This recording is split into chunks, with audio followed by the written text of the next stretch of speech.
जाफुंसार ब्रह्म नों मा जिल्लानिफ्राय बाहागो लादों? क'क्राझार डिस्ट्रिक्टनिफ्राय मा गेलेनायाव बाहागो लादों?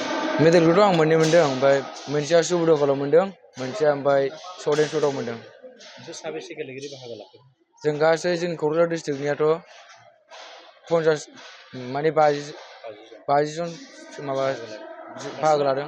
मोनबेसे मेडेल मोननो हाखो? दासिमावथ' जों 8टा मेडेल मोननानै दं। माने जोंबो मोनबावगोनखौ आसा खालामो।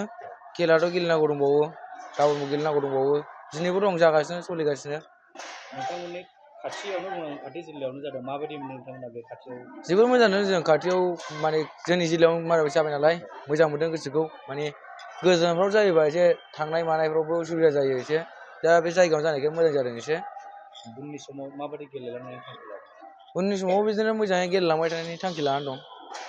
जोंनिनो सासे सोद्रोमा, दिनै आङो बे कालारिपायट्टु 2खौ खुंफुंनो मोननानै जोबोद गोजोनग्लायनाय मोनदों। मानो होनोब्ला जोंहा मोनफ्रोमबो 28 डिस्ट्रिक्टनिफ्राय फैनानै जोंनि बे दतमा हालामाव मोजाङैनो बाहागो लाफैनानै दिनैनि बे खेलाखौ जाफुंसार होफैदों।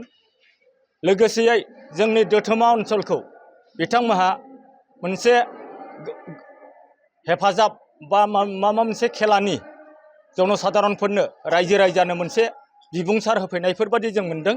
बेनि थाखायनो आङो बे खेलाखौ खुंफुंनो मोननानै जोबोद खुसिनो मोनदों। आरो माखासे जे आयदाफोर दंबावो गाबोन जानो गोनां भबिनाम, बेवहायबो रायजो राजाफ्रा साफ्रोमबो फैनानै नायफैनानै मोनसे गोजोनग्लायनाय आरो गोजौआव दावखोलांनायनि नेक्स्ट जेनेरेसनफोरखौ उत्साहित खालामनायनि आसा खालामनानै आङो दिनैनि बे आंनि जे सुंद' बिबुंथि आं एसेयावनो फोजोबबाय। गोजोन्थों।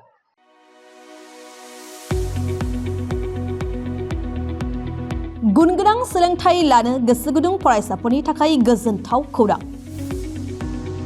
क'क्राझारनि बालागाव सेन्ट आन्स कलेजाव 2025-26 बोसोरनि थाखाय गोदानै मुं थिसननाय हाबाफारिया जागायबाय। HS थाखोआव आरो FYUG थाखोआव फरायसाफोरनि गोदानै मुं थिसननाया सोलिगासिनो दं। क'क्राझारनि साहा बालागावआव थानाय सेन्ट आन्स कलेजनि HS थाखोआव कमार्स आरो आर्ट्स स्ट्रिमाव इंलिश मिडियामाव गोदानै मुं थिसननाया सोलिगासिनो दं। आरो बेजों लोगोसे FYUG एबा 4 इयार आन्डार ग्रेजुएटनि थाखायबो कमार्स आरो आर्ट्सआव गोदानै मुं थिसननायाबो जागायबाय। FYUG नि आर्ट्सनि थाखाय English, Bodo', Assamese, political science, education, economics, history आरो ससिय'ल'जि आयदायाव मेजर लानानै सोलोंथाइ लानो हागोन। आरो बिकमनि थाखाय फाइनेन्स, एकाउन्टेन्सि, मार्केटिं, मेनेजमेन्ट आरो HR मेनेजमेन्ट आयदायाव मेजर लानानै सोलोंथाइ लानो हागोन।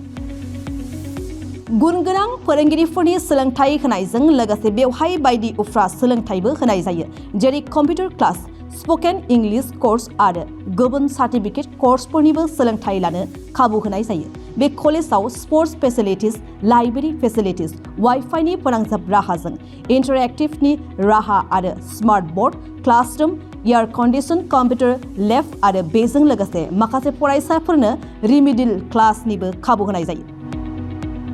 हौवा आरो हिन्जावफोरनि थाखाय आलादा आलादा हस्टेलनिबो सुबिदा दं। जायफोर फरायसाफोरा गुनगोनां सोलोंथाइ लानो गोसो गुदुं, नोंथांमोना क'क्राझार बालागावआव थानाय सेन्ट आन्स फरायसालिमायाव मुं थिसननो हासिगोन। गोबाङै मिन्थिबावनो थाखाय नैबे जानबुं एबा कन्टेक्ट नं 6003786924 आव जगाजग खालामदो एबा सुलाद लाहरनो हागोन।